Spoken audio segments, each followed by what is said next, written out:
स्वामी समर्थाच्या मार्गात असूनही माणूस दुःखी का असतो आणि काही लोक स्वामींच्या तत्वावर का टिकू शकत नाहीत?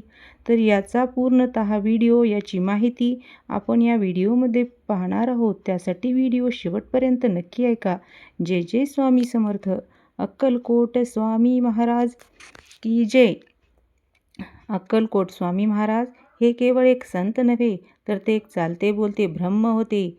त्यांनी माणसाला आयुष्य जगण्याची दिशा दिली, दुःखातून मुक्त होण्याचा मार्ग दाखवला आणि आत्मज्ञानाची दारे उघडली. तरीसुद्धा आज आपण पाहतो की लोक स्वामींची भक्ती करतात, स्वामींचे नाव घेतात, स्वामींच्या चरणी डोके टेकवतात. पण तरीही लोक दुःखी का आहेत? अस्वस्थ का आहेत? निराश का आहेत? मग प्रश्न उभा राहतो, स्वामींच्या मार्गात असूनही लोक का दुःखी असतात?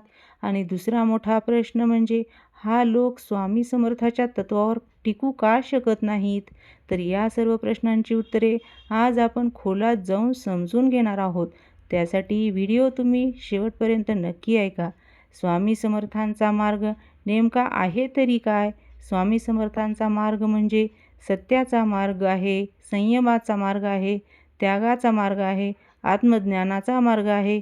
स्वामी म्हणतात, भिवू नकोस, मी तुझ्या पाठीशी आहे. पण याचा अर्थ असा नाही की तू चुकीचे वागशील आणि स्वामी तुला वाचवतील. स्वामींचा मार्ग म्हणजे जबाबदारी.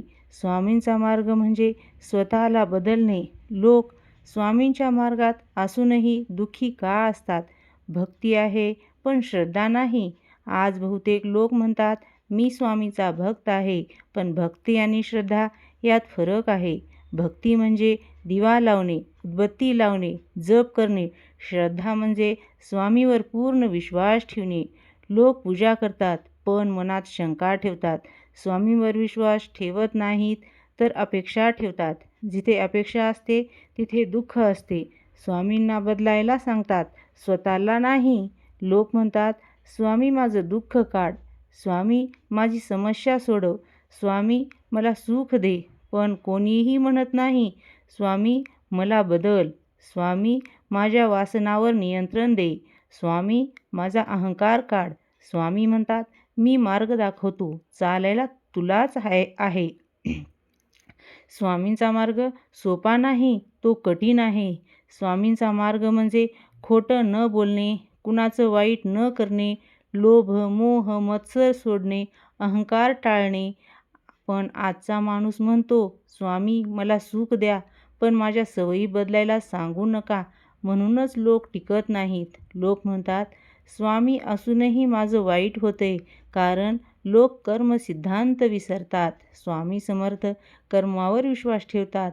आज जे दुःख आहे ते कालच्या कर्माचं फळ आहे. आज जे करतो ते उद्याचं भविष्य ठरवतं. स्वामी कुणाचं कर्म काढून टाकत नाहीत, ते कर्म भोगण्याची ताकद देतात. लोक फक्त स्वामीकडून घेऊ पाहतात, द्यायला तयार नाहीत. स्वामींचा मार्ग म्हणजे समर्पण. पण आज लोक म्हणतात, स्वामी मला हवं ते द्या, कोणी विचारत नाही. स्वामी मी काय सोडू? जो देत नाही तो कधीही समाधानी होत नाही. हा लोक स्वामींच्या मार्गावर टिकू शकत नाहीत, कारण भौतिक सुखांचा मोह. आजचा काळ भोगाचा आहे. पैसा, प्रतिष्ठा, सत्ता, शरीर सुख. स्वामींचा मार्ग सांगतो, हे सर्व क्षणभंगूर आहे. पण लोक ऐकायला तयारच नाहीत. संयमाची कमतरता.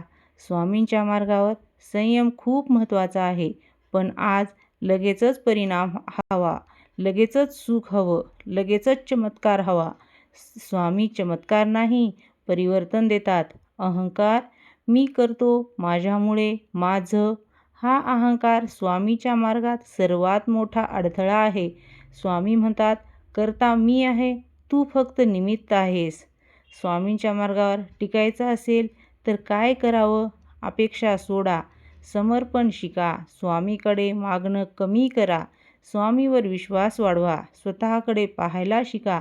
दोष जगात नाही, दोष आपल्या आत आहे. संयम ठेवा. स्वामी वेळ घेतात पण कधीही अन्याय करत नाहीत. सेवा करा. निस्वार्थ सेवा म्हणजे स्वामींची खरी पूजा.